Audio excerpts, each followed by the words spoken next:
Rej Manaj u largua I dëmtuar në ndeshjen e sotme me Sivasporit dhe Umranjesporit. Manaj ndjehu shqetësim në minutën e 5 të ndeshjes pas një aksioni ku fitoi goditje këndi. I shqetësuar u largua nga fusha e lojës duke qenë se nuk mund të vazhdonte.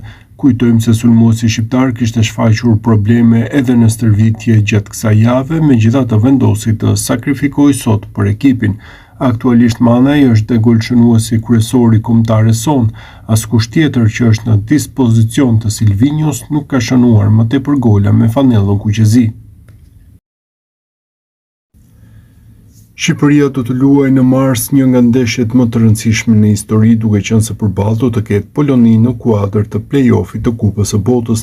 Polonia është një kundërshtar të cilin Shqipëria e njeh mirë, duke qenë se ka luajtur në kualifikueset e Europianit të shkuar, duke u mundur fillimisht në Varshavë, më pas ka fituar në Tiranë duke bindur për të vulosur kualifikimin.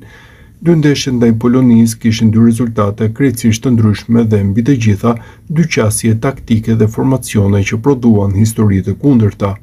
Shqipëria u paraqit fillimisht me skemën 4-1-4-1, teksa ishte edhe debutimi I Silvinjos dhe njëkohësisht ishte një nga ndeshjet që dha sinjalin se Shqipëria po krijonte një skuadër pretendente pavarësisht të rezultatit.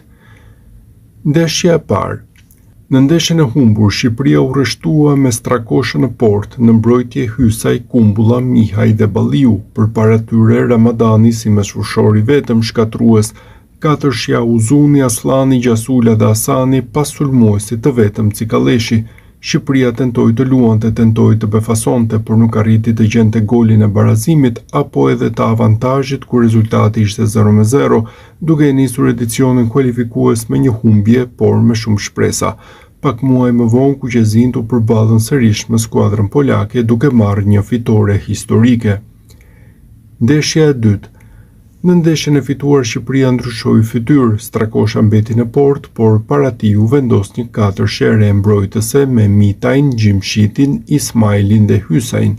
Në mesfushë formua një dyshe solide me Ramadanin dhe Aslanin, ndërsa përpara tyre vepronte Bajrami si organizator, I mbështetur nga Uzuni dhe Asani në krah, me Cikalleshin në qendër të sulmit.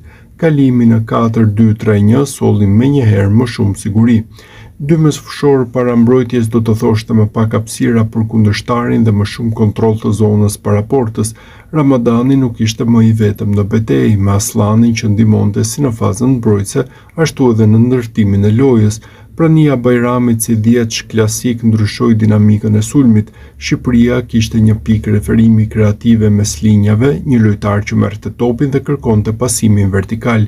Cikalleshi nuk ishte më I izoluar, ndërsa Uzuni dhe Asani përfitonin nga lëvizjet diagonale dhe hapësirat e krijuara, edhe mbrojtja dukej më e qetë. Dyshe qendrore I Gjimshiti Ismaili ofroi siguri. 7 futbollistë ishin titullar në të dy përballjet. Strakosha, Hysaj, Ramadani, Aslani, Uzuni, Asani dhe Cikalleshi. Ata përbënin skeletin e skuadrës. Performanca e tyre u ndikua ndjeshëm nga sistemi përreth. Në ndeshjen e humbur luajtën Kumbulla, Mihaj, Balliu dhe Gjasula, ndërsa në fitore titullar ishin Mitaj, Gjimshiti, Ismaili dhe Bajrami. Ndryshimi I dyshes qendrore në mbrojtje solli më shumë qëndrueshmëri. Mitaj në krahun e majt ofroi energji dhe balans mes mbrojtjes dhe daljes përpara. Dy ndeshje ndaj të njëjtit kundërshtar treguan qartë se struktura taktike mund të ndryshojë ndeshjen. Play-offi. Shqipëria do të luajë ndeshjen e tretë me polakët dhe ndoshta kjo është më e rëndësishmja në periudhën që Silvinjo ka drejtuar kuqezinjtë. Kjo ndaj Polonisë është ndeshje teke dhe asnjë gabim nuk mund të korrigjohet, pasi çdo gabim mund të përkthehet në eliminim nga mundësia për të kaluar në botror. Silvinjo ka ndryshuar shpeshherë skemat e Shqipërisë dhe këtë radhë ndryshimi duhet të vendosë historinë. Që nga ndeshja fundit ndaj Polonisë, Shqipëria ka ndryshuar shumë lojtarë të cilët do të synojnë të hyjnë në histori. Natyrisht ndeshja marsit pritet të jetë shumë më e vështirë se kualifikueset edhe për vetë faktin se kuqezinjtë nuk kanë eksperiencë në një gjysmëfinale të tillë, si edhe fakti që do të luajnë përballë mira ultrasve polak mund ta bëjë më të vështirë.